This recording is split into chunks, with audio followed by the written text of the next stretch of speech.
Boa noite, meus queridos. Estamos aqui para mais uma aulinha da disciplina de Resistência dos Materiais 2. Quem vos fala aqui é o professor de vocês, Ricardo Nicolas.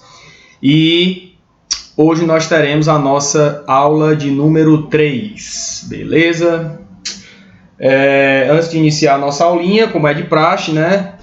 Eu vou repetir aquelas velhas regrinhas de conduta para essa nossa nova modalidade de ensino, que é o ensino remoto emergencial. Beleza?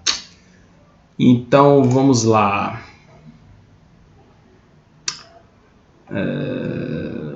Vamos lá.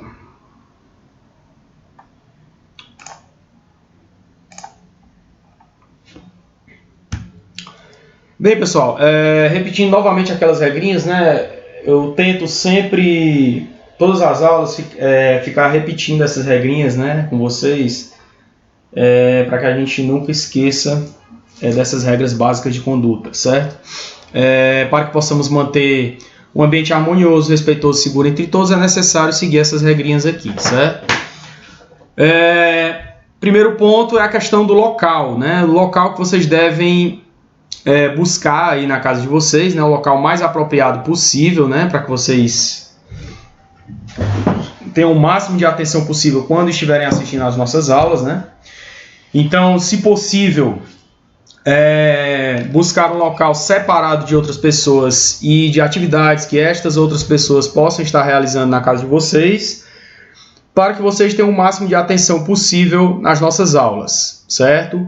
Lembrando que essas nossas aulas, no caso, são aulas virtuais assíncronas, que são aulas gravadas, certo? Mas essa regra também vale para a aula virtual síncrona, que é a nossa aula ao vivo, certo? Vale para os dois tipos de aulas, certo?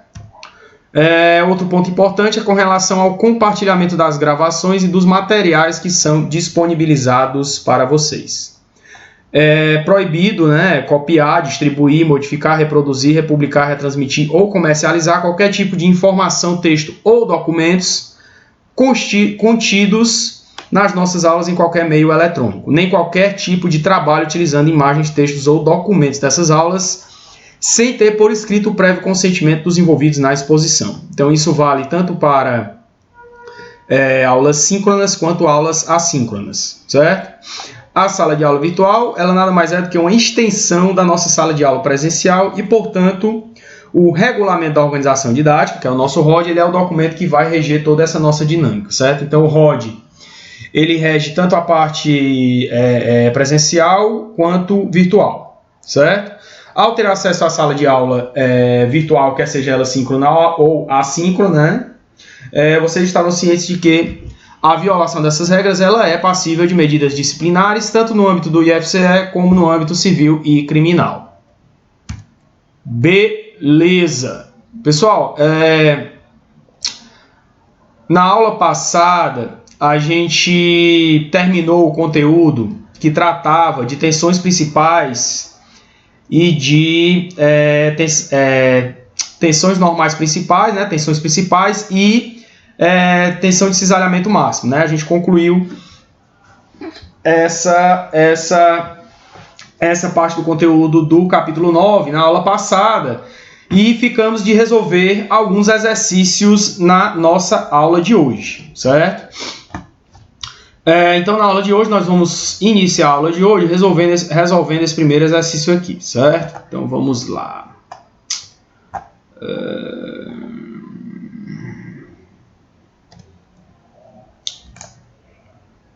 Vamos lá, galerinha. Só ajustar aqui o tamanho da tela. Ok.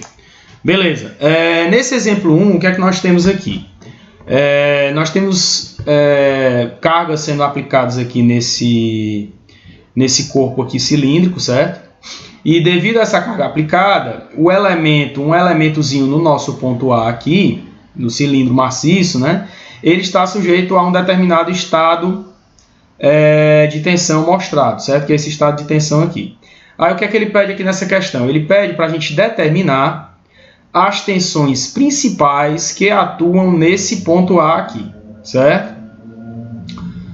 Ele pede para a gente determinar essas tensões principais. Então, pessoal, a primeira coisa que a gente faz aqui é identificar quais são as tensões que estão atuando nesse elementozinho A aqui, para essa orientação dada aqui na questão, certo?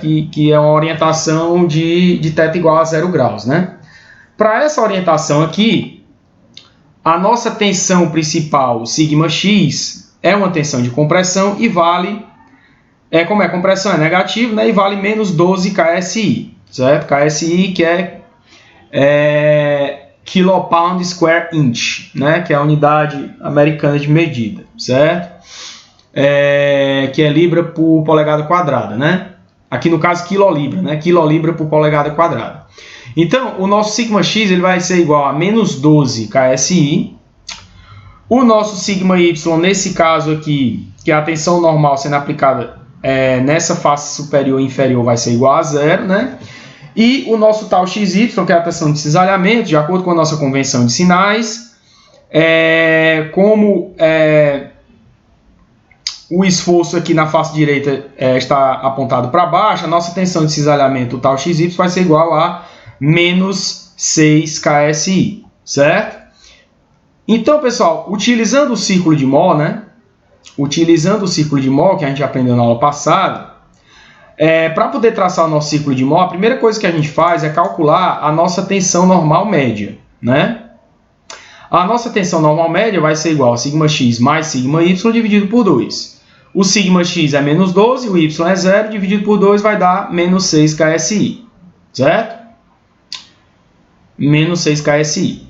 Então, a gente determina essa tensão média para poder localizar o centro do nosso círculo de Mohr. Por quê? Porque as coordenadas do centro do nosso círculo de Mohr vai ser igual à tensão normal média e à tensão de cisalhamento XY, certo? A nossa tensão de cisalhamento XY para o centro do nosso círculo de Mohr vai ser 0, certo? Então, vai ser a tensão normal média e a outra coordenada vai ser 0. Vai ser sempre isso, certo? Então, o centro do círculo de Mohr, nós vamos ter sempre essas coordenadas. A coordenada x vai ser igual à tensão normal média e a coordenada y vai ser sempre 0, certo? Então, localizamos aqui o centro do nosso círculo de Mohr. Beleza? Então, sim, outra coisa importante é traçar os eixos coordenados, né? Então, nós temos o eixo das abscissas, né, que é o nosso eixo x, que na verdade aqui ele é representado pela tensão normal, aqui no caso em KSI, e o eixo das ordenadas, que é o nosso eixo y, né, ele é o eixo que representa as tensões de cisalhamento KSI. No caso, a tensão normal, para essa nossa convenção de sinais, as tensões normais são positivas para a direita, e as tensões de cisalhamento elas são positivas para baixo. Beleza? Ok, então traçamos os nossos eixos coordenados, né? Que é o eixo da tensão normal e da tensão de cisalhamento, e localizamos o centro do nosso círculo de Mohr. O passo seguinte, pessoal, é localizar as coordenadas do nosso ponto A. Esse nosso ponto A, pessoal, é a orientação desse nosso elemento nessa posição que ele se encontra aqui na figura, certo? Então, as coordenadas desse ponto A vai ser igual a σx e tal xy, certo? Σx e tal xy. Essas são as coordenadas do nosso ponto A, certo? Então, a gente localiza aqui. Então, o eixo x vai ser negativo, então vai estar do lado esquerdo, né? E o eixo y vai ser negativo, então vai estar na parte de cima do nosso círculo. Então, localizei aqui mais ou menos onde é que seria o nosso ponto A. E, em seguida, eu vou calcular o raio do nosso círculo de Mohr. O raio do nosso círculo de Mohr, pessoal, vai ser igual à distância do ponto C até o ponto A. Como é que a gente calcula essa distância do ponto C até o ponto A? Como a gente já tem as coordenadas desses dois pontos, o raio do nosso círculo de Mohr, que é essa distância aqui, vai ser igual a raiz do sigma x, que é a tensão x, tensão normal x, menos sigma y dividido por 2 ao quadrado, mais a tensão de cisalhamento xy ao quadrado, raiz disso tudo. Substituindo os valores aqui das tensões, a gente vai encontrar um raio de 8,49 KSI, beleza? Então pronto, pessoal, se vocês tiverem um compasso aí, vocês podem fixar aqui a base aqui do compasso e girar, e a outra parte do compasso fixar aqui no ponto A e girar aqui para poder desenhar o nosso círculo de mol, beleza? Determinamos o raio. Beleza, né? Agora, como é que a gente faz para encontrar as tensões principais, que é o que ele pede aqui na questão? Como é que a gente faz para encontrar as tensões principais? Pessoal, a gente viu que as tensões principais, elas são representadas por esses dois extremos do nosso círculo de mol, certo? Então, são os dois extremos do círculo localizados no eixo das abscissas. Certo? A nossa tensão principal, σ1, ela vai estar localizada aqui no lado direito, e a tensão principal, σ2, localizada no lado esquerdo, certo? E as coordenadas y vão ser igual a zero. Por quê? Porque para as orientações, porque aqui no caso nós vamos ter duas orientações, né? Então nós vamos ter duas orientações para tensões de cisalhamento iguais a zero. Então, para a tensão de cisalhamento igual a zero, as tensões principais, que são as tensões mínimas e máximas, de acordo com o círculo de mol, são representadas por esses dois pontos aqui, certo? Agora, como é que a gente encontra esses valores aqui? Pessoal, é muito simples. É muito simples encontrar esses valores. Por quê? O valor dessa coordenada x aqui, pessoal, vai ser igual ao valor em módulo da coordenada x do centro do nosso círculo de mol, mais... Não, peraí, pessoal. Tensão... Peraí. Tensão média... Não, peraí, desculpa aí, pessoal. Vai ser tensão média mais o raio, né? Tensão média mais o raio. Tá certo. Pessoal, a gente pode fazer esse cálculo utilizando simplesmente a geometria ou aplicando essa formulazinha direta aqui, certo? Então, a nossa tensão σ1 vai ser igual à tensão média mais o raio e a tensão σ2 vai ser igual à tensão média menos o raio, certo? Então, a gente pode aplicar diretamente essa fórmula ou então fazer por geometria, certo? Ou então fazer esse cálculozinho por geometria. Porque aqui nesse caso, pessoal, reparem o seguinte, essa distância do ponto C até esse ponto aqui vai ser igual ao raio, certo? Vai ser igual ao raio. Então, se eu posso pegar descobrir essa coordenada, simplesmente pegando essa coordenada do raio aqui, que vai ser uma coordenada positiva, né? Calculando essa distância aqui em módulo. Então na verdade... para encontrar o valor dessa coordenada aqui, eu simplesmente pegaria o valor do raio e somava, né, com a coordenada x do centro do círculo de mol, certo? Isso é uma outra maneira de fazer, certo? Tanto faz, pessoal, certo? Tanto faz. Então, por exemplo, se eu pegar esse valor de raio aqui, né, em módulo, né, se eu pegar esse valor de raio que eu já tenho aqui, que é 8,49, e somar, né, com 6, que é essa distância daqui para cá, eu tenho essa diferençazinha aqui, né? E essa diferençazinha aqui é exatamente essa coordenada x desse ponto aqui, certo? Isso aqui é só uma outra maneira de visualizar a tensão principal σ1, certo? E no caso da tensão principal σ2, eu simplesmente vou pegar essa coordenada aqui de menos 6 e somar com menos o raio, certo? Então, tensão principal σ1 igual a menos 6 mais 8,49, que dá 2,49 KSI, que é exatamente a coordenada x desse ponto aqui. E a tensão σ2 vai ser igual à tensão média menos o R, que é o raio, né, que vai ser igual a menos 14,49 KSI, certo?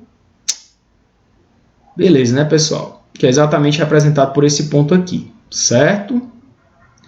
Então, isso daqui, pessoal, a vantagem do círculo de mol é que a gente tem uma facilidade muito grande de encontrar esses valores sem ter que obrigatoriamente decorar a fórmula, certo? Então, quando a gente desenha o ciclo de Mohr, fica muito claro para a gente todos os pontos de orientação dos elementos.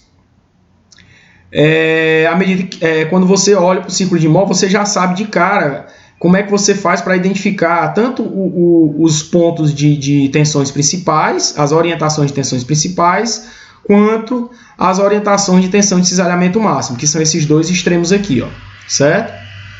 Então fica muito fácil de visualizar quando você desenha o ciclo de Mohr. Por isso, da utilização dessa solução gráfica, que a gente chama, né, para poder fazer essas transformações de tensões aí, certo? Então, tanto para identificar uma orientação específica, né, de tensões principais ou de tensão de cisalhamento máximo, quanto para fazer uma rotação do nosso elemento, certo? Para fazer o que a gente chama de transformação de tensões. Então, o ciclo de Mohr ele é muito interessante exatamente por causa dessa facilidade de visualizar as tensões que estão sendo aplicadas no nosso elemento, certo? Beleza, encontramos as tensões principais, agora a gente vai encontrar os valores dos ângulos de orientação do elemento para cada uma dessas tensões principais aqui, certo? Então, se a gente olhar para cá, para o ciclo de Mohr, pessoal, novamente, a gente percebe que esse nosso ângulo aqui, ó, que é o ângulo entre a orientação de 0 grau e a orientação para a tensão principal σ2, esse ângulo a gente chama de 2θp2, certo? Esse ângulo a gente chama de 2θp2. Por quê? Porque esse ângulo aqui, ele é sempre o dobro do ângulo de orientação do nosso elemento aqui, certo? Ele é sempre o dobro. Então aqui vai ser 2θp2. E aqui, pessoal, olhando aqui para o nosso ciclo de Mohr, a gente percebe claramente que a gente pode encontrar esse ângulo aqui simplesmente calculando a tangente desse ângulo. A tangente desse ângulo é igual ao cateto oposto dividido pelo cateto adjacente. Quanto é que vale o cateto oposto? O cateto oposto, pessoal, é a coordenada y desse ponto A. A coordenada y do ponto A, em módulo, né, vai ser igual a 6, que é essa medida aqui daqui para baixo. Ó. Essa medida aqui é 6, certo? E o cateto adjacente vai ser o quê? Vai ser igual ao valor da coordenada x σ2, né? Peraí, deixa eu ver se é isso mesmo. Não, peraí, pessoal. Não, desculpe. Vai ser o valor da coordenada x do nosso ponto A, né? Coordenada x do ponto A, menos a coordenada x do ponto C. Porque a coordenada x do ponto A é a distância dessa projeção do ponto A aqui até a origem, certo? Essa distância toda aqui. Então, essa distância toda, menos a coordenada x do ponto C, que é essa distância aqui, vai me dar o nosso cateto adjacente, certo? Então, tangente de 2θp2 é igual ao cateto oposto dividido pelo cateto adjacente, que vai ser 12 menos 6. Aqui eu estou fazendo a conta em módulo, né? Porque eu estou pegando uma medida, então a medida sempre vai ser positiva, uma medida nunca vai ser negativa, né? Então, com isso, a tangente de 2θp2 vai ser igual a 1. Certo? Então, pessoal, o nosso ângulo 2θp2 vai ser igual ao arco tangente de 1, que é igual a 45 graus. Então, o nosso θp2 vai ser igual a 45 dividido por 2, que dá 22,5 graus. Certo? Quanto é que vale o nosso θp1? O nosso θp1, pessoal, que é exatamente esse ângulo aqui, ó, o nosso 2θp1 vai ser esse ângulo todinho aqui, ó. Esse ângulo todo, ó. Então vai ser 2θp2 mais 180. 2θp1 é 2θp2 mais 180, então θp1 vai ser igual a θp2 mais 90. Então nosso θp1 vai ser igual a 112,5 graus, certo? Então, pessoal, agora ficou fácil da gente representar o nosso elementozinho, né? Então a gente faz o desenhozinho desse nosso elemento, né? Ele girou aqui, ó, 22,5 graus, certo? Como esse ângulozinho aqui, ele é o nosso θp2, essa tensão aqui na direção x' é a tensão σ2, certo? Porque esse ângulo é o ângulo do nosso eixo X em relação à tensão σ2, certo? Então, essa orientação desse eixo X aqui é como se fosse a orientação desse ponto A aqui, certo? E essa orientação aqui é a orientação do nosso σ2, beleza? Então, o nosso σ2, como é negativo, nós vamos ter a tensão sendo aplicada na direção das faces, menos 14,49 KSI. E a outra direção, que é a Y', vai ser a nossa tensão σ1, que vai ser positivo, né? A tensão de tração de 2,49 KSI, certo? O ângulo θP2 é 22,5 e o ângulo θP1 é o ângulo entre o eixo coordenado X e o eixo coordenado Y', que vale 22,5 mais 90, que vale 112,5. Beleza? Ok? Então, esta daqui é a orientação do nosso elemento para tensões de cisalhamento igual a zero. Ou seja, para tensões principais mínimas e máximas atuando no nosso elemento. Certo? Belezinha, né? Belezinha, belezinha, belezinha. E isso tudo a gente calculou utilizando o círculo de Mohr, pessoal. Então, é uma solução simples, né? Uma solução gráfica de fácil visualização, que você não precisa decorar fórmula nenhuma, certo? Então, repare que aqui a gente não precisou decorar nenhuma fórmula para encontrar esses valores aqui. Para encontrar nenhum desses valores, a gente precisou decorar fórmula nenhuma. Simplesmente olhando para o ciclo de Mohr, a gente conseguiu facilmente determinar essas nossas tensões principais, certo? Vamos para a próxima questão.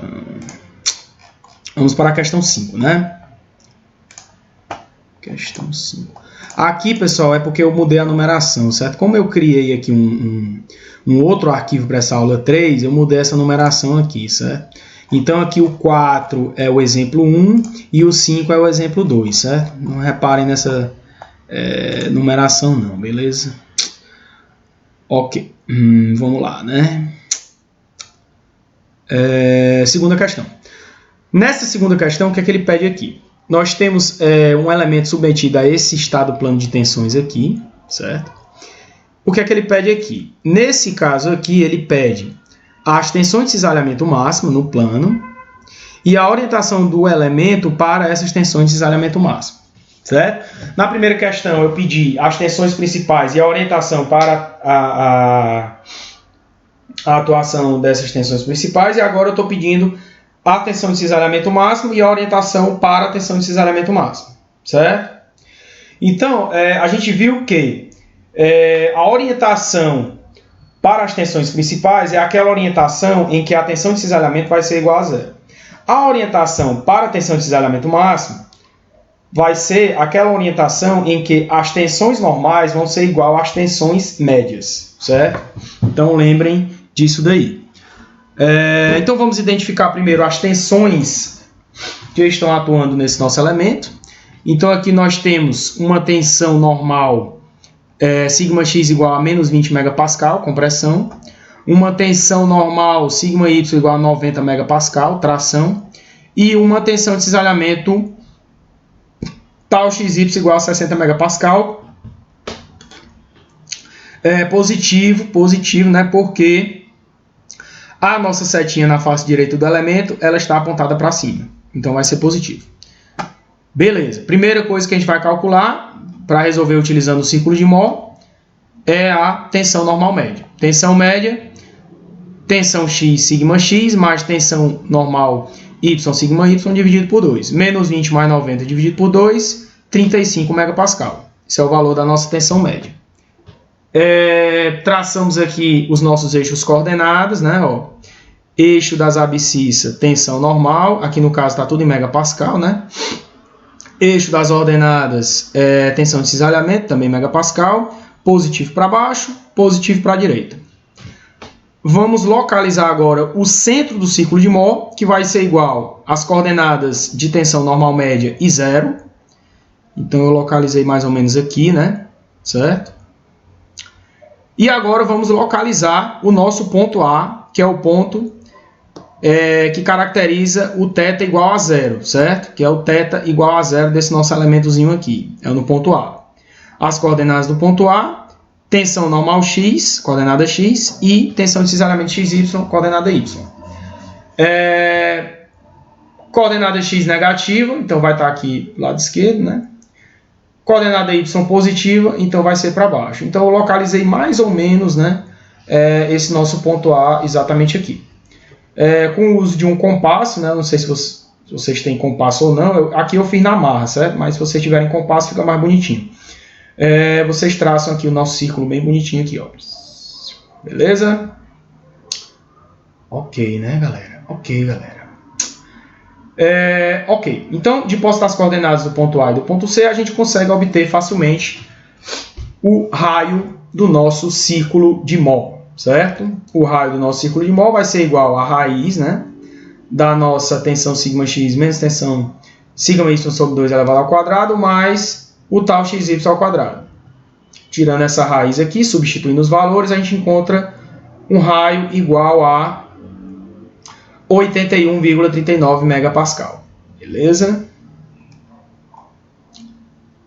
Então, pessoal, olhando aqui para o círculo de Mohr, facilmente a gente já identifica aqui que o valor desse raio já é o próprio valor da nossa tensão de cisalhamento máximo, certo? Então, a gente vai ter dois pontos de tensão de cisalhamento máximo.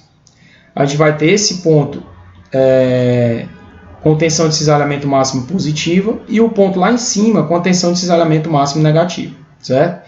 Então, essas são as orientações de tensão de cisalhamento máximo, certo? As coordenadas desses pontos, a gente já viu que a coordenada x vai ser igual à tensão normal média e a coordenada y à tensão de cisalhamento máximo, certo? Beleza, né? Agora nós vamos calcular esses ângulos aqui, galera. Ó. Vamos calcular esses ângulozinhos aqui, ó. Certo? Vamos calcular os ângulos de orientação para a tensão de cisalhamento máximo, certo? Então, pessoal, o primeiro ângulo de tensão de cisalhamento máximo, que é o nosso 2θc1 ou 2θs1, certo? Lembrando que S significa shear em inglês, né, que é cisalhamento, então por isso que pode ser 2θc1 ou 2θs1, tanto faz, certo? Então, olhando para o nosso círculo de Mohr, a tangente do nosso 2θc1 vai ser igual ao cateto oposto, né, sobre o cateto adjacente. O nosso cateto oposto, ele vale quanto, pessoal? O nosso cateto oposto, que é essa medidazinha aqui, é a nossa coordenada... Peraí. Aqui tem um detalhe, peraí. Sim, o nosso cateto oposto vai ser igual. Lembrando que aqui ó, o nosso eixo das ordenadas está passando aqui, certo, pessoal? Então a origem dos nossos eixos cartesianos, ela está bem aqui, a origem, certo? Então essa medida toda aqui, ó, do cateto oposto vai ser igual a coordenada x de A, que é daqui para cá, que vale 20, ó, e a coordenada x de C, que é daqui para cá, ó, certo? Então é 20 mais 35, certo? Tem que ter muito cuidado com isso aqui. E o cateto adjacente vai ser essa medida aqui. Essa medida aqui, daqui para baixo, vai ser igual à coordenada y do nosso ponto A. Então, tangente de 2θc1 vai ser igual a 20 mais 35 dividido por 60. Eu coloquei tudo positivo, certo? Então, o nosso 2θc1 vai ser igual ao arco tangente dessa continha aqui, né, de 0,9166. Calculando isso aqui, a gente encontra um 2θc1 igual a 42,52, dividido por 2, a gente encontra o θc1 igual a 21,26. Beleza? θc1, 21,26. E o nosso θc2, da mesma forma que o nosso θp, que a gente calculou anteriormente, nós vamos ter uma defasagem de 180 graus no círculo de Mohr e uma defasagem de 90 graus no elemento, certo? Então, o nosso 2θc1, que é o ângulo, esse ângulo todo aqui, ó, daqui para cá, ó, até aqui, ó, 2θc1, ó, é a partir daqui, ó, da orientação do elemento, até aqui, ó, pá, 2θc2. Esse 2θc2 vai ser igual a 2θc1 mais 180. Então, θc2 é igual a θc1 mais 90. Show?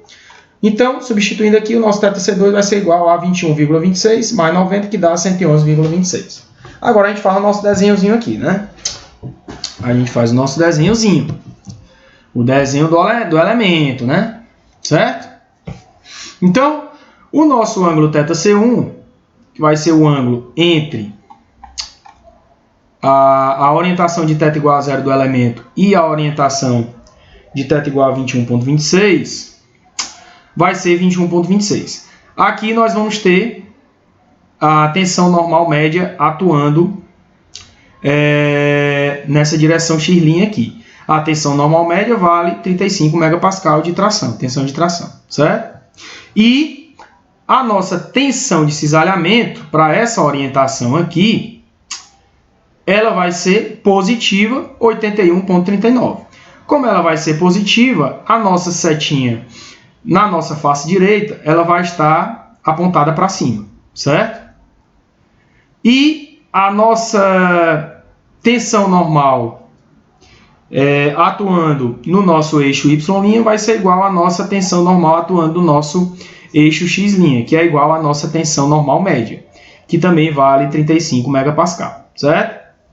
Então, o nosso elemento terá essa orientação aqui para tensão de cisalhamento máximo, certo? Para as tensões de cisalhamento máximo.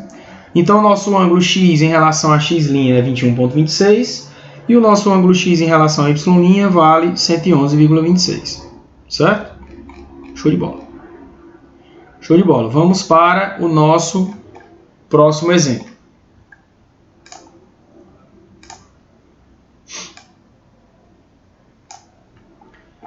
Vamos para o nosso próximo exemplo, que aqui está como exemplo 6 e aqui eu mudei para 3, certo? Não tem problema não. Ó, tudo bem. Esse próximo exemplo aqui é um exemplozinho de transformação de tensão, certo? É um exemplozinho mais completo, certo? Então aqui a gente tem um elementozinho submetido a um determinado estado plano de tensões e a questão pede para a gente representar esse estado de tensão em um elemento orientado a 30 graus no sentido anti-horário em relação à posição mostrada, certo? Então a gente tem que fazer essa transformação de tensões aí, certo, galera? Eu vou resolver esse exercício também utilizando o círculo de Moll, certo? Então vamos lá. A primeira coisa que a gente vai fazer é identificar as tensões para essa orientação de θ igual a zero, né? Então, nós vamos ter uma tensão normal σx igual a menos 8 KSI, que é a compressão. Uma tensão normal σy igual a 12 KSI, tração. E uma tensão de cisalhamento XY igual a menos 6 KSI. Menos 6 KSI, porque na face direita do nosso elemento nós vamos ter a força atuando, a tensão, né, atuando no sentido para baixo. Se fosse para cima, seria positivo. Como é para baixo aqui do lado direito, vai ser negativo. Então, novamente, primeira coisa que a gente calcula para desenhar o nosso círculo de Moll é a tensão normal média. Tensão normal média igual a tensão normal σx mais tensão normal σy dividido por 2. Tensão normal σx menos 8 mais tensão normal σy 12. Dá 4, né? 12 menos 8 dá 4, dividido por 2 dá 2. Então, a nossa tensão normal média vai ser igual a 2 KSI. Então, as coordenadas do centro do nosso círculo vão ser 2 e 0, certo? Traçamos aqui os nossos eixos coordenados, né? O eixo das abscissas, o nosso eixo de tensão normal sigma em KSI e o eixo das ordenadas, o eixo das tensões de cisalhamento tal em KSI também, certo? Localizei aqui o meu centro da circunferência, como sendo bem mais ou menos por aqui, né? E vamos agora localizar o nosso ponto de orientação θ igual a zero, certo? Que é o nosso ponto de orientação para essa situação aqui. As coordenadas desse ponto, que é o nosso ponto A, são coordenada x, sigma x, e coordenada y, tal xy. Coordenada x menos 8, coordenada y menos 6. Menos 8 vai estar à esquerda do eixo das ordenadas, né? E o menos 6 vai estar acima do eixo das abscissas. Então, nosso ponto vai estar mais ou menos por aqui, certo? Beleza. Agora vamos calcular o raio do nosso círculo de Mohr. O raio do nosso círculo de Mohr, que é a distância do ponto A até o ponto C, vai ser igual a raiz, né? Da tensão σx menos tensão σy dividido por 2 ao quadrado, mais o tal xy ao quadrado. Raiz de tudo isso. Substituindo aqui os valores, né? A gente encontra o nosso raio igual a 11,66 KSI. Certo? Beleza, né? Ok. Beleza. Vamos lá.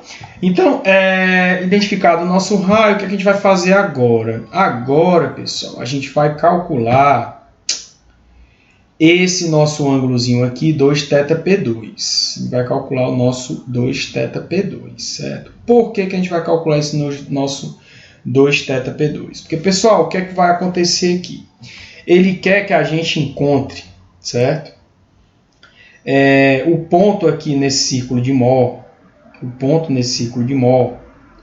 60 graus com o giro no sentido anti-horário, certo? Como ele pede para girar o elemento 30 graus, no círculo de Mohr, esse giro vai ser o dobro, vai ser 60, certo?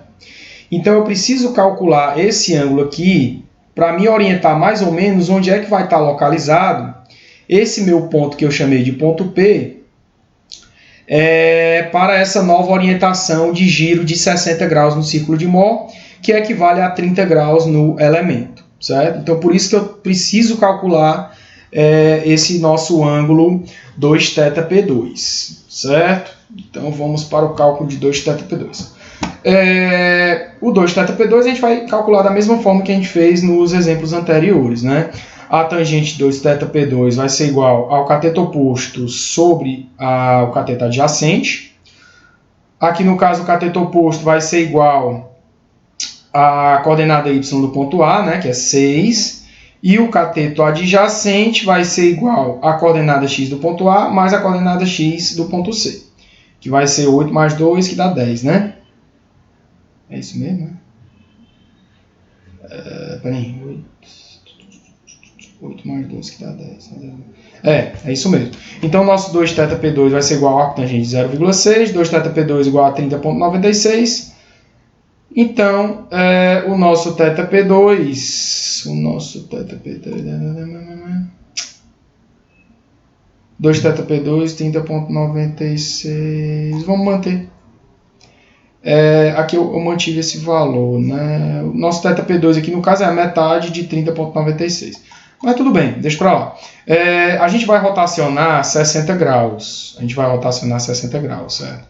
Então, quanto é que vai ser esse ângulozinho alfa para completar a rotação de 60 graus?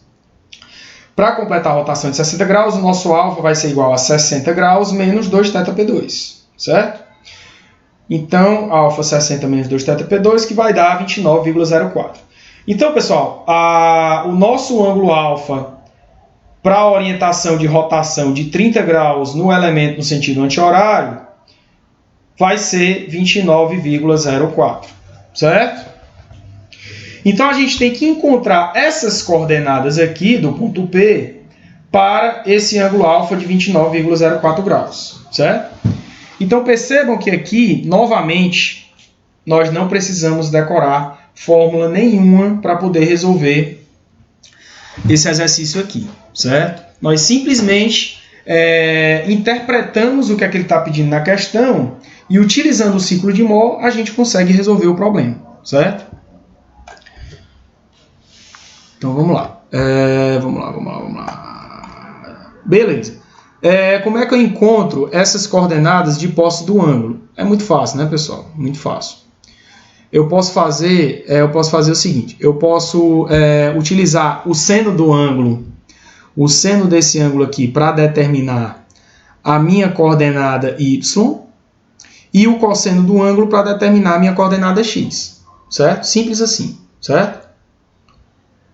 Beleza? Quanto é que vale o seno de alfa? O seno de alfa é igual a seno de 29,04.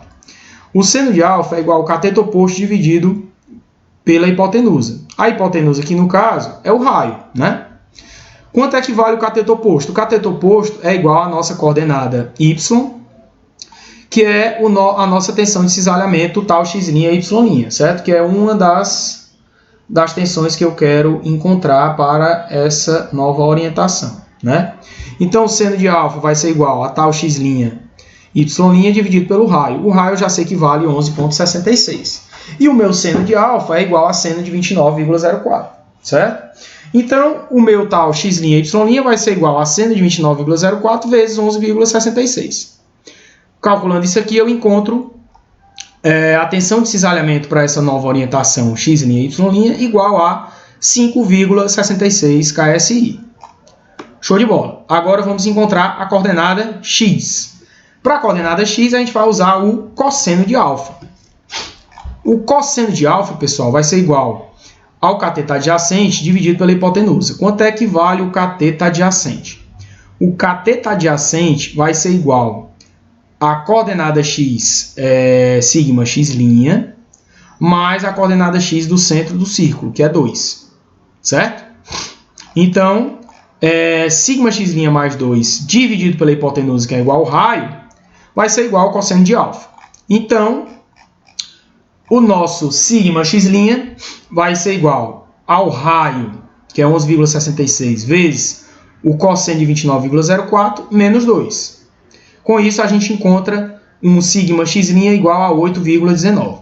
Pessoal, aqui eu calculei o valor do sigma x' em módulo, certo? Eu calculei o valor dele em módulo, que eu calculei como se fosse essa medida aqui. Então, como eu estou calculando como se fosse uma medida, então vai ser sempre positivo. Mas, na verdade, essa coordenada x, claramente aqui a gente percebe que, na verdade, ela é negativa, certo? Então, o meu sigma x' ele vai ser menos 8,19 KSI, certo? Ele não vai ser mais, vai ser menos, certo? Vai ser uma tensão normal de compressão. Beleza. O que é que está faltando aqui, pessoal? Está faltando eu encontrar a minha coordenada x desse outro ponto aqui, certo, galera? A coordenada x desse outro ponto, que corresponde ao meu sigma y', certo? O meu sigma x' ele vai estar bem aqui, e o meu sigma y' ele vai estar exatamente aqui, ó. Exatamente a 180 graus do meu sigma x'. Por que a 180 graus? Porque no elemento a diferença do eixo x' para o eixo y' é 90 graus. Então, no círculo de Mohr, essa diferença é 180 graus.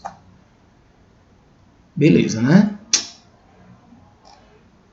Então, pessoal, aqui eu vou fazer a mesma coisa, certo? Esse ângulo alfa aqui é oposto pelo vértice. E como ele é oposto pelo vértice, aqui também vai ser alfa. Então, eu posso usar a mesma fórmula aqui do alfa para poder encontrar essa coordenada sigma y' aqui, certo? Então, aqui eu utilizei o cosseno de alfa também, certo? Então, para achar o meu sigma y', aqui é alfa, né? Aí eu fiz cosseno de alfa, que é igual ao cateto adjacente dividido pela hipotenusa. Quanto é que vale o cateto adjacente, pessoal? Esse cateto adjacente, que é essa medida aqui, vai ser igual a coordenada x sigma y' menos 2, né? Ó. Então, a coordenada sigma y' menos 2 dividido pela hipotenusa, que é igual ao raio, vai ser igual ao cosseno desse alfa. Então, tá aqui, ó. Sigma y' menos 2 dividido pelo raio, cosseno de alfa. Então, o meu sigma y' ele vai ser igual ao cosseno de 29,04 graus, vezes o raio, que é 11,66. Desculpe, 66 mais 2, né? Com isso, a gente encontra a nossa tensão na direção y', que vale 12,19 KSI. Pronto. Agora a gente faz o desenhozinho do nosso elemento, certo? Então o nosso elemento girou aqui 30 graus, né? Ó, girou aqui 30 graus. Girando aqui 30 graus, a nossa tensão X' vai ser igual a menos 8,19. Compressão, menos 8,19, certo? E a nossa tensão sigma Y' vai ser igual a 12,19 tração. E a tensão de cisalhamento vai ser positiva, né? Vai ser positiva porque a coordenada Y ela está abaixo do nosso eixo X, então vai ser positivo. Então essa setinha aqui na face direita vai ser para cima. Então eu vou ter uma tensão de cisalhamento positivo de 5,66 KSI. Beleza, beleza, beleza. Então é isso, pessoal. Então, percebam que com esse conhecimento que a gente adquiriu,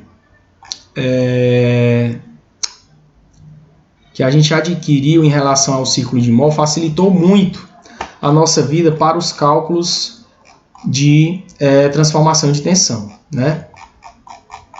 Show de bola, né? Beleza, vamos prosseguir.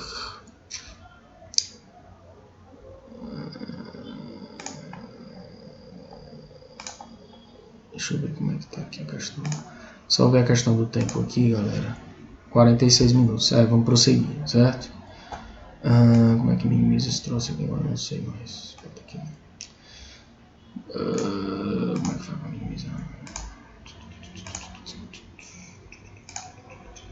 Só clicar de volta. Show de bola. Vamos prosseguir. 2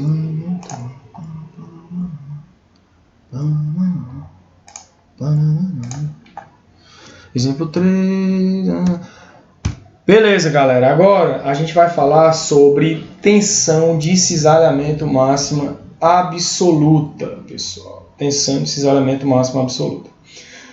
A gente falou até aqui de estado plano de tensões e falamos sobre tensão de cisalhamento máxima no plano, certo? Agora a gente vai falar sobre tensão de cisalhamento máxima absoluta. Essa tensão de cisalhamento máxima absoluta, ela diz respeito à nossa tensão de cisalhamento máxima no 3D, certo? Então a tensão de cisalhamento absoluta nada mais é do que a tensão de cisalhamento máximo no nosso elemento tridimensional, certo? É exatamente isso. Então vamos começar aqui. Quando determinado ponto em um corpo ele é submetido a um estado geral de tensões tridimensional, sobre cada face de um elemento material atuam uma componente de tensão normal e duas componentes de cisalhamento. Isso aqui a gente já viu lá no começo, né? É possível determinar no ponto a orientação de um determinado elemento sobre cujas faces atuem apenas tensões principais, certo?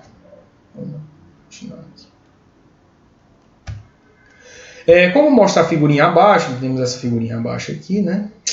A gente vai ter uma determinada orientação do nosso elemento aqui, em que nós não vamos ter nenhuma tensão de cisalhamento atuando nesse elemento. Nós vamos ter apenas tensões principais, certo? Então, essas tensões principais, elas vão ter intensidades máximas, intensidade intermediária e intensidade mínima, certo? Sendo a máxima maior ou igual à intermediária e a intermediária maior ou igual à mínima. Então essa é a condição denominada tensão triaxial, certo? Então a gente vai ter uma determinada orientação no nosso elemento que nós vamos identificar o que a gente chama de tensão triaxial, certo? Se vimos o nosso elemento em duas dimensões, isto é, nos planos y, z, x, z e x, y, poderemos então usar o círculo de Mohr para determinar a tensão de cisalhamento máxima no plano, para cada caso desse aqui, né? Para cada caso desse a gente vai ter uma tensão de cisalhamento máximo em cada um desses planos. E a nossa tensão de cisalhamento máximo absoluto, que é o que a gente está querendo aprender aqui, né? Certo? Então, pessoal, esse primeiro caso aqui, o que é que está acontecendo nesse primeiro caso aqui? Nesse primeiro caso, a gente considerou essa tensão normal 1 como sendo a nossa tensão máxima, certo?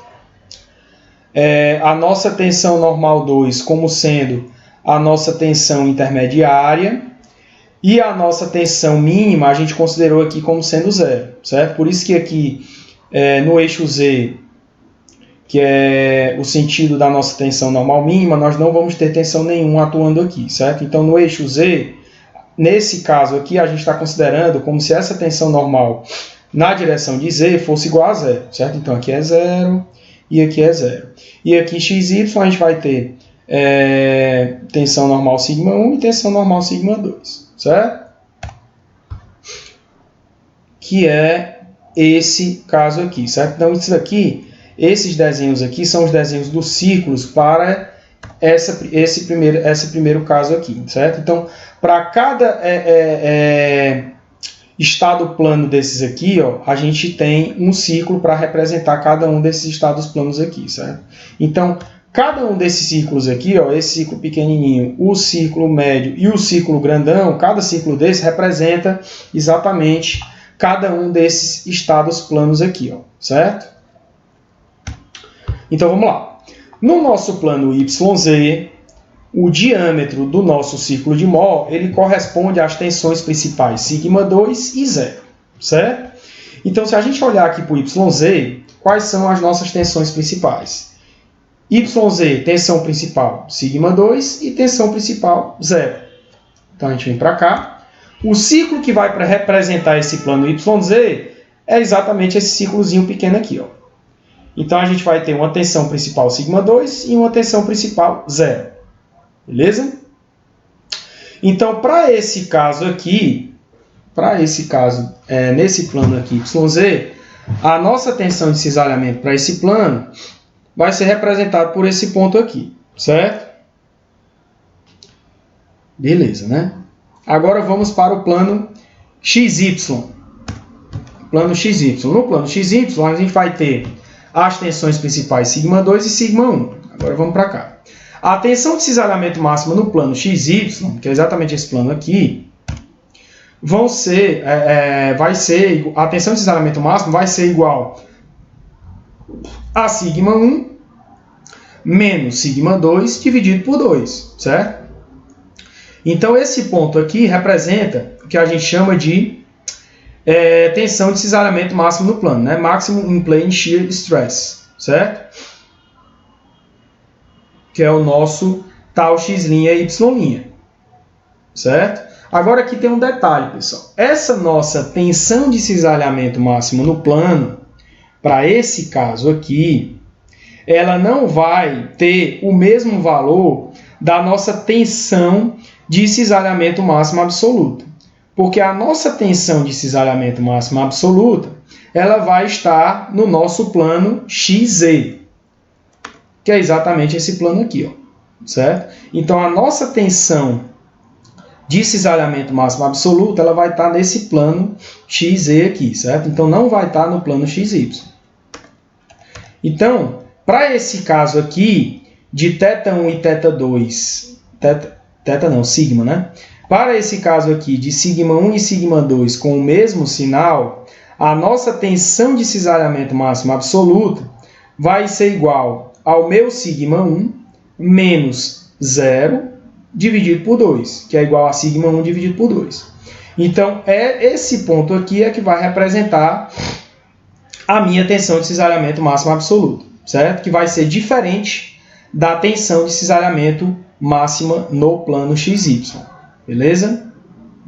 Isso acontece porque as nossas tensões máximas e mínimas, aqui nesse caso, máxima não, desculpe, as nossas tensões sigma 1 e sigma 2, que aqui no caso é a tensão máxima e a tensão intermediária, elas vão ter o mesmo sinal, certo? Então, para esse caso aqui, a nossa tensão máxima de cisalhamento absoluta, a nossa tensão de cisalhamento máxima absoluta, ela vai ser igual a sigma 1 dividido por 2, certo? Agora vamos analisar aqui um outro caso. certo? Aqui nós temos um caso um pouco diferente, certo? Nesse outro caso aqui, o que é que está acontecendo?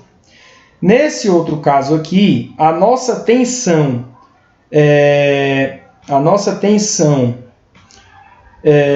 que vai ser igual a zero, a nossa tensão principal que vai ser igual a zero, não vai ser mais a nossa tensão normal mínima. Nesse caso aqui, essa tensão ela vai ser a nossa tensão intermediária, certo? Então, nesse caso, nós temos a tensão mínima como sendo igual a zero e aqui a tensão intermediária como sendo igual a zero. Então, como nesse caso a nossa tensão intermediária vai ser igual a zero, as nossas tensões σ1 e σ2 elas vão ter sinais opostos. Então, para este caso aqui, o nosso ponto de tensão de cisalhamento máximo absoluto vai ser o mesmo ponto da tensão de cisalhamento máxima no plano XY, certo? Para esse caso aqui. Então, para este caso aqui, que é um outro caso diferente desse daqui, né? Porque aqui a nossa tensão mínima era igual a zero. Nesse caso aqui, a nossa tensão intermediária que vai ser igual a zero, certo? Então, para esse caso aqui, no plano YZ, o diâmetro do círculo de Mohr, ele compreende também as tensões σ2 e 0, certo? Então, no plano YZ, mantém-se aqui os valores de tensão principal, σ2 e 0. Mas a diferença aqui é que o nosso σ2, nesse caso, ele vai ser negativo, e a nossa tensão, que vai ser igual a zero agora, vai ser a nossa tensão intermediária. Nesse primeiro caso aqui, o nosso σ2 ele era positivo. E a nossa tensão igual a zero era a nossa tensão mínima, certo? Aqui a nossa tensão igual a zero vai ser a tensão intermediária e o nosso σ2 ele vai ser negativo. Então, para esse caso aqui, a nossa tensão de cisalhamento máxima no plano XY,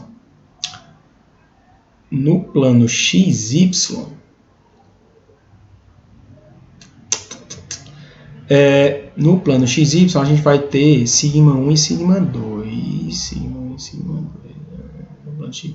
Pronto, beleza. Então, no plano XY, as tensões aqui do nosso círculo de Mohr vão ser as tensões σ1 e σ2.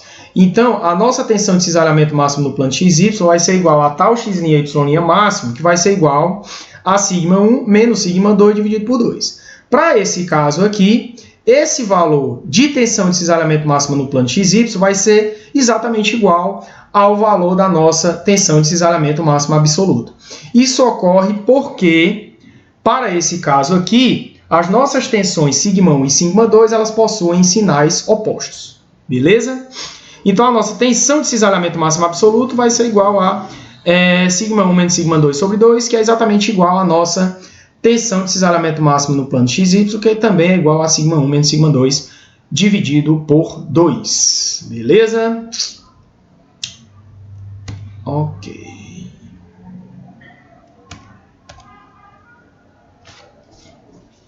Beleza pura, né, galera? Beleza pura. Então, esses são os dois casos possíveis de estado plano de tensões para obtermos a nossa tensão de cisalhamento máxima absoluta, certo? Vamos para o exercício. Pessoal, esse exercíciozinho aqui não tem nem graça a gente resolver esse exercício aqui, certo?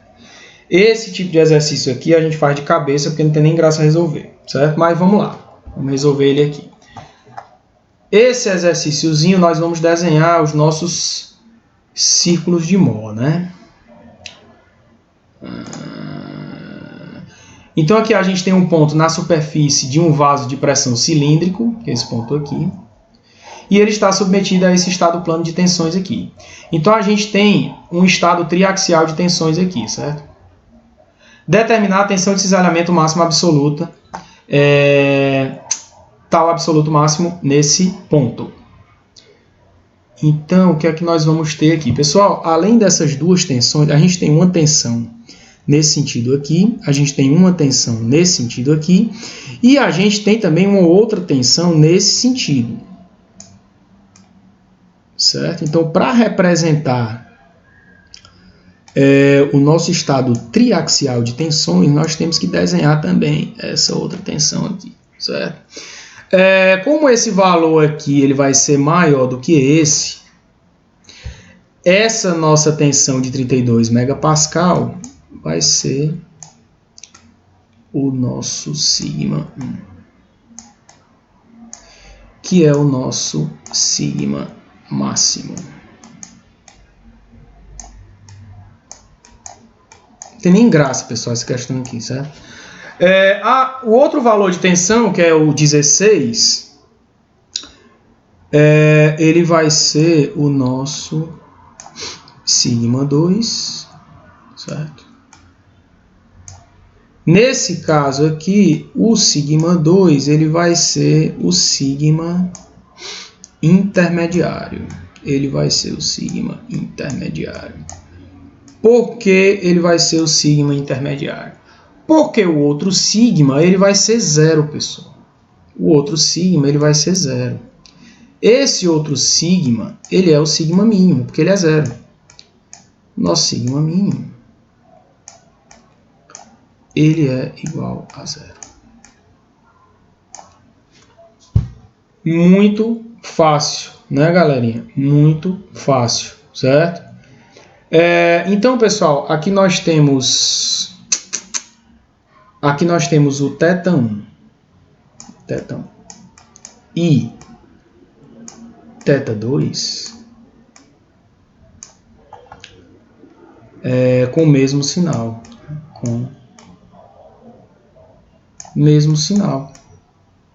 θ1 e θ2 tem o mesmo sinal, galera. Mesmo sinal.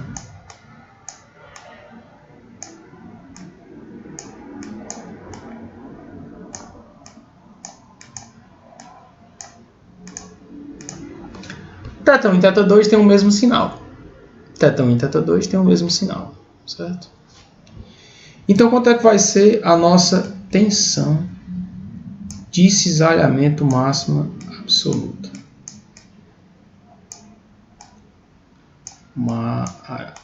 Droga, essa aqui é absoluta máxima. Quanto é que vai ser a tensão de cisalhamento máxima absoluta para θ1 e θ2 com o mesmo sinal? Vai ser simplesmente θ1 mesmo sinal menos 0 dividido por 2. Quanto é que dá isso daqui? 32 menos 0, 32, dividido por 2, 16 megapascal. Acabou a questão, pessoal, é só isso. É somente isso. Vamos desenhar os círculos. Certo? Tem borracha aqui nesse troço. Tem borracha, que legal. Vamos desenhar os círculos. Vocês não reparem muito no meu desenho de círculo, não, porque eu não sei desenhar muito bem, não, certo? Então vocês dão um desconto aí. Vamos desenhar. Mesmo sinal, beleza. Traçar logo o eixo das ordenadas aqui, certo? Vamos cisalhamento. Megapascal, né, galera? Megapascal. Eixo das abscissas. Megapascal também. Megapascal. Beleza, né, galera? Então vou marcar aqui o 16. O 16 vou marcar mais ou menos aqui. E vou marcar o 32 mais ou menos aqui. Beleza. Então aqui eu vou ter um círculozinho. Eu vou ter o círculozinho. Aqui vai ser o 0, né? Aqui é a nossa, eu vou colocar assim, tensão mínima.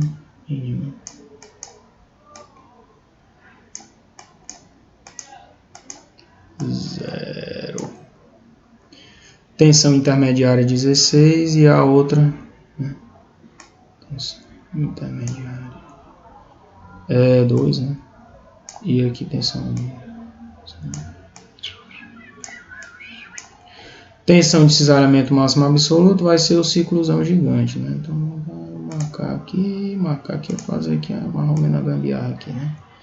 Vai ficar uma coisa meio feia, mas é a vida, né? Cara, pronto. Tensão de cisalhamento máximo absoluto vai ser isso daqui, vai ser esse ponto aqui, ó.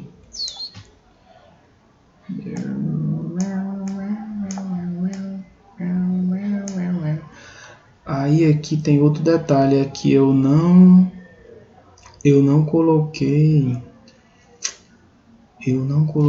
deixa eu ver aqui, x, aqui a gente vai ter que chamar aqui x, y, z, aqui qualquer, tanto faz, né, tanto faz aqui o plano, né, tanto faz, né. Vamos fazer o seguinte, vamos chamar esse aqui de x, certo? Vamos chamar esse aqui de x. Vamos fazer o seguinte,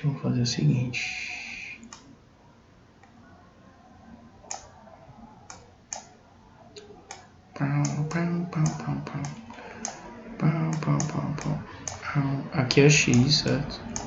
Aqui é y e aqui é z.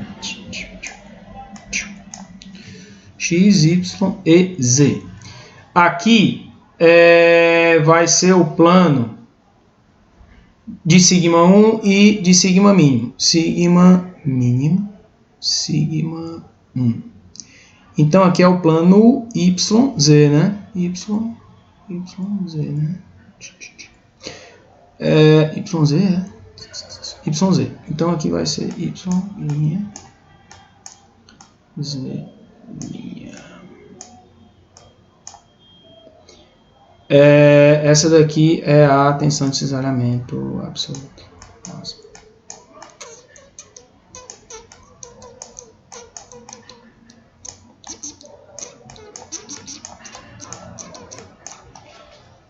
Show de bola, né? E as outras tensões de cisalhamento? As outras moleza, né? Os outros... Eu vou ter outra bem aqui, né?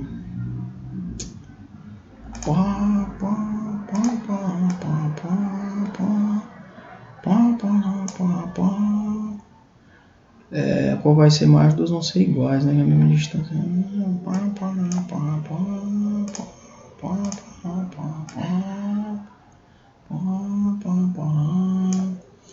Rapaz, eu tô ficando craque nos desenhos. Nossa senhora. Coisa horrorosa. Ok, aqui nós vamos ter a nossa tensão de cisalhamento.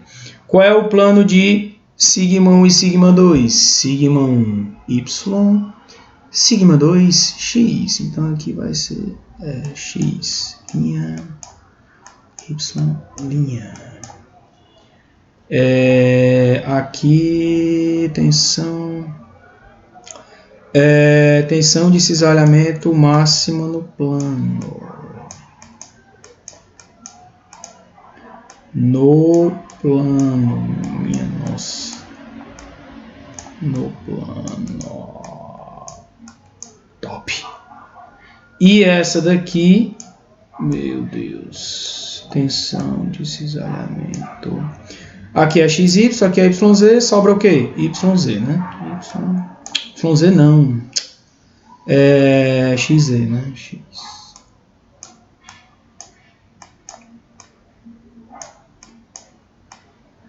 Pronto.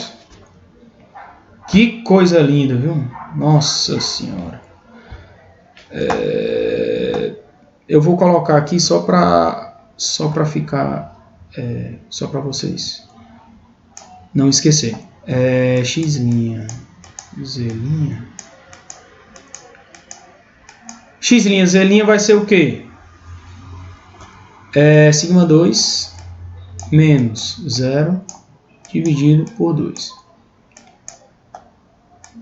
Tal, eu falei sigma, foi? Tal x', Z'. Tal x', Z'. Tal X', Y', vai ser o quê? Sigma 1 menos sigma 2. Tá certo isso? Tá, né?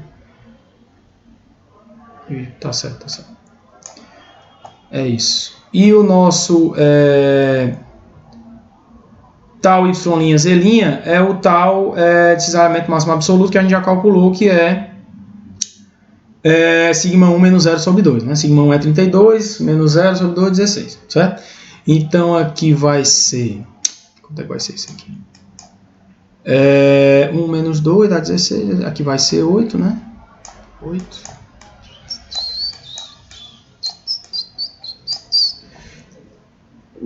E aqui também 8, né? Aqui também 8.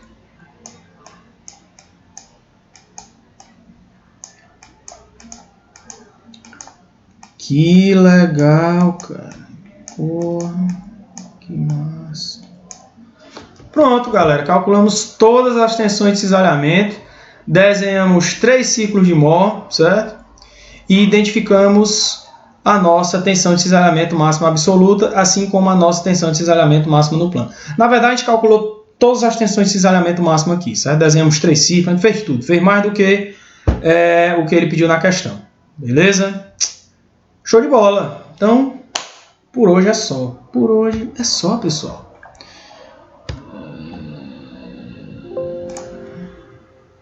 Por hoje é só, galera. Por hoje é só. Legal, né?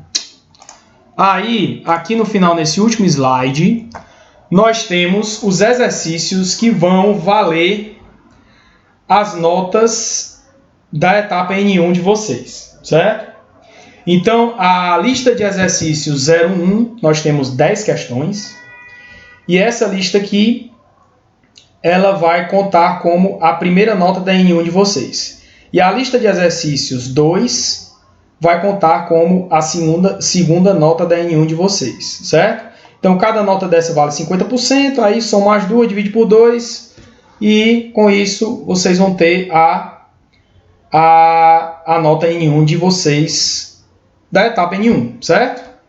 Resolva essas questõezinhas aqui e tá tudo beleza. Tá tudo beleza. Então é isso, pessoal. Então o que eu tinha para falar para vocês hoje era isso. Espero que vocês tenham gostado da nossa aulinha de hoje. Se vocês tiverem alguma dúvida com relação ao conteúdo ou algum exercício, vocês podem falar comigo através da plataforma do Google Classroom ou mandar e-mail para mim, certo? Então, pessoal, é isso, né? É isso. A gente se vê na próxima aula, certo? Então, fiquem com Deus e até a nossa próxima aula.